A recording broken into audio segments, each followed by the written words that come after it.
Well, no prizes whatsoever for guessing where we are, because that's Battersea Power Station, but there are prizes available here today. We're actually in Battersea Park, and no, we're not having to go in the fairground, but this is the Dispatch Rider of the Year competition, and we're going to see just what you have to do to be top rider. Welcome to Battersea Park!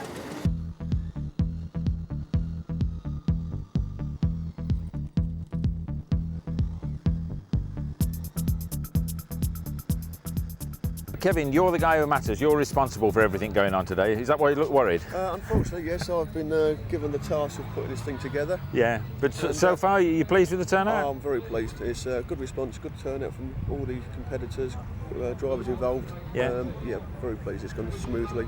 How many do you think you've got? Competitors? I mean, you've got spectators as well. Competitors, we've got 115 competitors actually going around. So that's pretty good. It is. It's far more than we expected.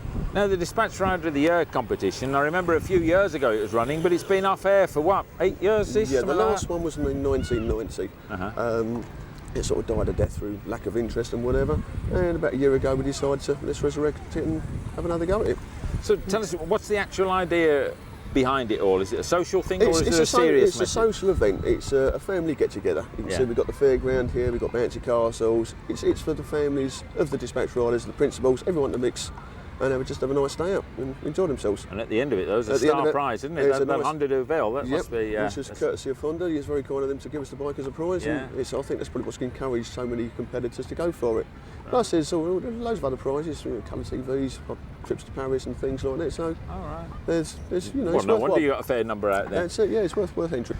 After they've done the highway code, what's next? There's another written test, is there? Yeah, there's a written test which is a knowledge of London, which every good dispatch rider should know where various streets are, various interjunctions, how many intersections off roundabouts in London, which motorways go where. It's things what any good dispatch rider should know. If you're up to the job, you should know. That's it.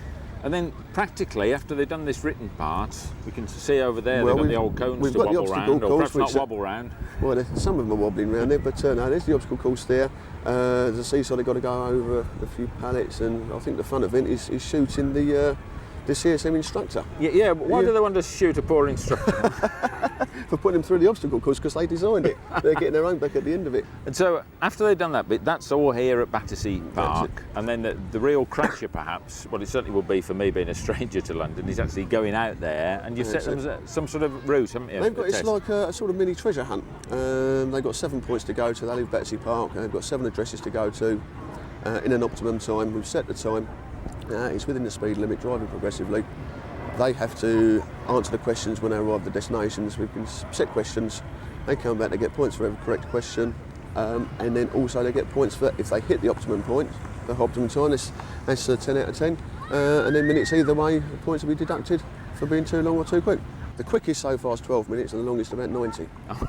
So that's some of the standards going on today.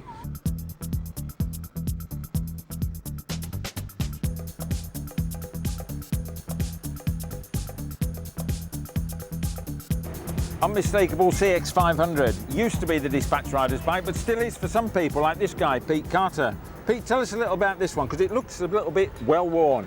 Well-worn.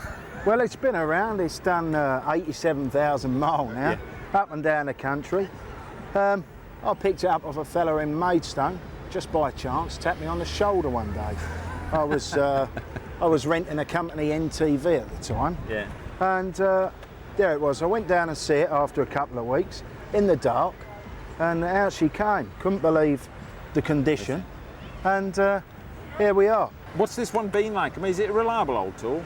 She's good as gold. You know, I've had to spend a few quid on her, keeping her going, but apart from that, she wakes up every morning, gets up before me, I'm sure.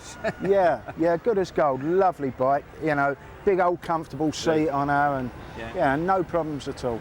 Or would you believe the competition's been so close that the 6 people got exactly the same points, so in there behind me, which is why I'm keeping my voice down, they're going through a tiebreaker. 5 seconds, 4, 3, 2, 1. Stop writing. That's it. Thank you, gentlemen. Well, this is Chris Granger. You might have guessed this is the guy who actually won. Chris, congratulations. Thank you. How did it feel? Or how does it feel? I'm not surprised, but I'm comfortable with it because I've been dispatching quite a long time now, so it's quite confident. But it's the tiebreaker, I think, that at the end of the decision was quite nerve-wracking. So the bike, what's that replacing? I use a company ST1100 at the moment, pan-European, but I've had an NTV before, which I used to rent, so this will be a great bike to use for me. Hopefully I should see 100,000 miles, no problem. Okay, well done, and you're off celebrating tonight? I shall do, yes indeed. Okay, well congratulations Thank again, you very Chris. much, All the thank best. you.